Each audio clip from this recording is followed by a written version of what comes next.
Good afternoon and welcome to the Twilight European Network. We're glad to be here today with Mr. Brian Killoran from the CEO of the Immigrant Council of Ireland. Brian, I wouldn't mind if you just tell our viewers what the Immigrant Council of Ireland actually does. So we're a national level non-governmental organisation that was founded in 2001 and we're also since 2006 an independent law centre. So essentially we're a charitable organisation who works with migrant communities in Ireland around their rights and entitlements. So as a law centre we provide information, legal advice and support, and then we also provide free legal representation then to difficult immigration cases, high vulnerability areas like anti-human trafficking, gender-based violence, unaccompanied minor children, that kind of stuff. Trying essentially to meet an unmet legal need and try and reform the way Ireland supports migrant communities about their legal rights and entitlements. And then the other side of our house is our integration work, where we do a lot of work around political participation. So in voter education is a big part of that, informing people about their right to vote, at local, national and other levels. But also as well then working with political parties to kind of encourage them to open up the ranks more, so to try and make the membership more diverse, and then in time hopefully have more diverse candidates in the Shannon, Leinster House, and also local government as well. And then we work a lot with kind of migrant leaders themselves as well, who mightn't go into politics but they want to be active in their own communities, they want to advocate on the issues that they see. They might need training on how to interact with Irish policymakers, how to interact with the media, all those kind of things. So we do what we can really to kind of be a bit of a platform around migration and integration issues in Ireland. It's a very broad coverage that you do, but you've been there since 2004, is it? 2004 I started, yeah. And have you seen much of a change? The reason why I asked that is to say, 20 years ago, it doesn't seem long ago, but it's a long time when you're talking about the situation with migrants coming to Ireland. Yeah, well I think the thing that's been really interesting is, to be honest, how much of a success story migration and integration in Ireland has been. So public opinion is really solid around the positive benefits of migration and integration. There's a 20-25% that aren't so positive, and we have to absolutely keep an eye on that and counter the kind of disinformation and anti-migrant stuff that comes out of that, more and more so now since social media became a big thing. But we've managed it well, but we still have a lot of structural endemic issues in Ireland, like things like direct provision and how we treat asylum seekers and refugees, that are the same essentially now as they were 20 years ago, and there's been very little movement in that despite numerous reports, despite numerous campaigns. We're getting to the stage now where we're, when you have government commitments to things like abolishing direct provision, that's brilliant because that's new, but at the same time actually doing that is going to be a big challenge. And I think one of the other big things that's developed in the last number of years in particular, and it's the part of our work where we engage with migrant leaders and things like that, is that there's a huge wealth of experience and expertise and activism among migrant communities themselves.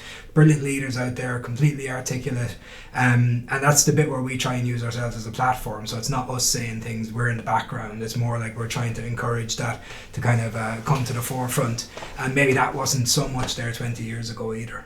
Yeah, one of the things that I think I've spoke about a lot is the concept of an international culture house. That even we've even been promoting it as a possibility that it could be an alternative to direct provision, because when you get opposition in a local community, but the concept of this is that the local community benefit because they get a library, they get a meeting room, they get a centre, and then, as I said, then it's that kind of integration becomes like organic. It just kind of happens, right? Yeah.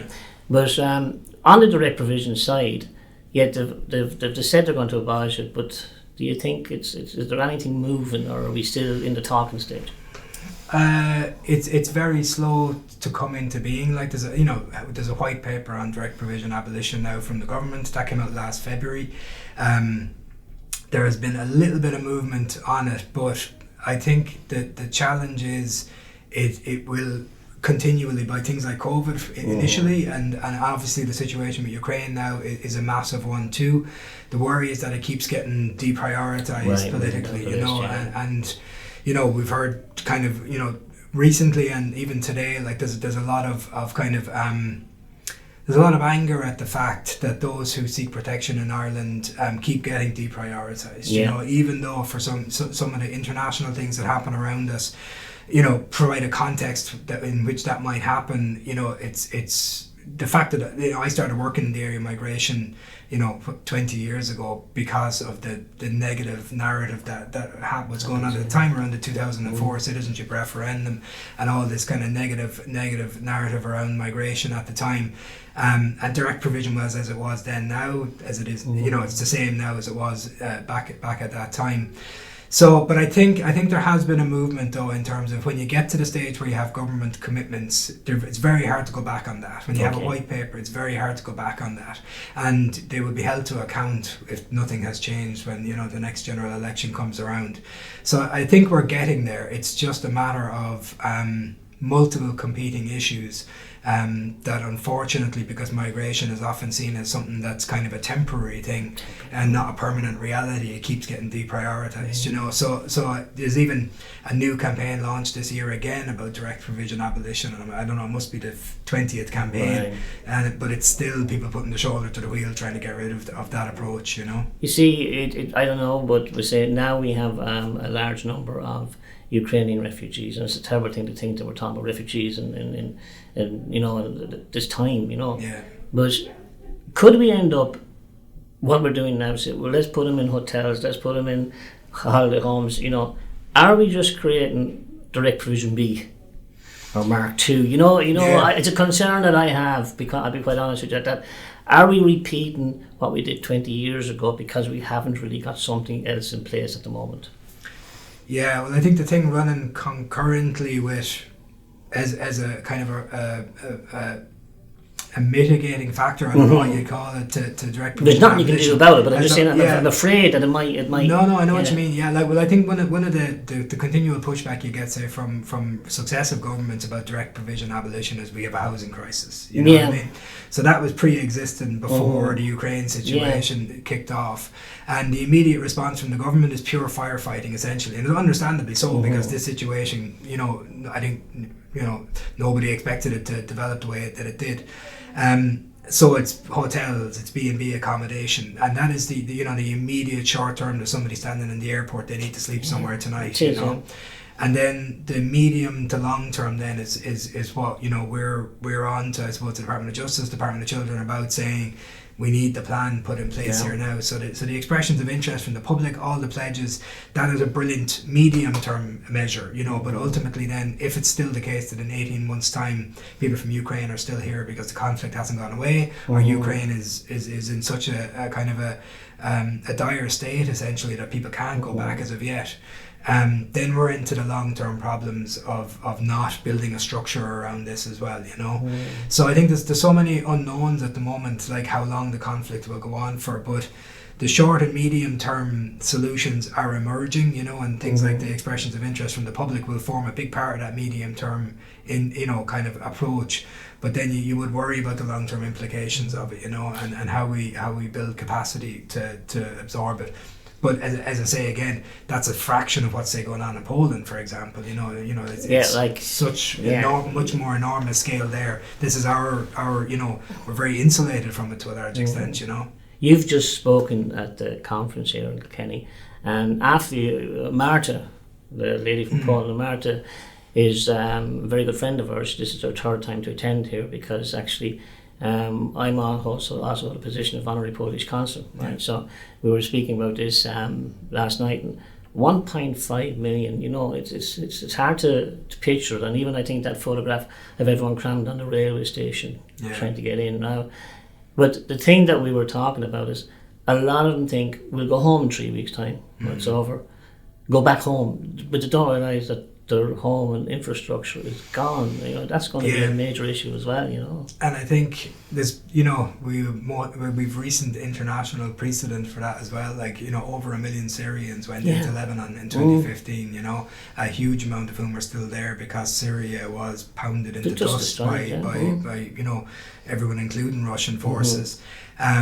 So when that's the case, that's why you have to think long term about these things. You can't think of it as being short term, even though, you know, some people will have the opportunity to return home. They might go somewhere else in Europe. They might go to the, you know, family and wherever it might be. Ireland might not be their final destination in the next year or 2 years. But at the same time, we have to plan for the fact that it may well be, you know, because that kind of long-term impact of it is something we need to plan for. As I say, there are still Syrian nationals in camps on the Greek islands. You know, there's still Syrians in Lebanon, hundreds of thousands of them. You know, so like these kind of traumas, the trauma of a conflict like this and the impact that it has lasts for years and years. You know, they're not things that are going to go away anytime soon. You know, so that's really why, you know, it's we have to think beyond, you know. Think beyond the immediate, really, you know. Finally, Brian, we're delighted to have you here, but if I was to say to you, right, you have a paragraph in the final law for what we're doing today, for the Immigrant Council for Arts, we can put a paragraph in here now that's going to be ours, can't be changed, into the direct provision and what we're doing. What would you be saying? That's what we want, and we're not going to budge on it. It's a tough one, but it's just. Well, I think the most recent European level response to the Ukraine situation shows what can be done if we view it through the lens of humanity. If we say, regardless of skin colour, nationality, religion, somebody who flees their home does so for extremely good reasons, and they can be manied and varied, and we need to do everything, and we have the power bureaucratically and legally to put people in a situation where they're on a level playing field as soon as they can be. And that's the kind of approach we need to take to migration in the long term. It makes no sense to hobble somebody when they cross a border by putting them in direct provision, by putting them in a situation where they don't have legal rights and entitlements. It makes no sense to put those barriers in front of somebody. Migration's a normal thing, it's a human thing, and ultimately there's no difference between ourselves and that person, and what we want for ourselves they want for themselves too. So let's do everything that we can to remove the barriers between them getting that, essentially, and that benefits everybody, not just that person, benefits the whole of Ireland. Brian, it's been lovely talking to you, and thank you very much, and you're always welcome in Kilkenny, and we'd love to even have as you a tip man. Oh yes, even in September. I know it's July this year, isn't it? And we'd love to see you come down to our little culture house and have a look around someday. Lovely stuff. Thanks very much, Brian. Thank you. Cheers.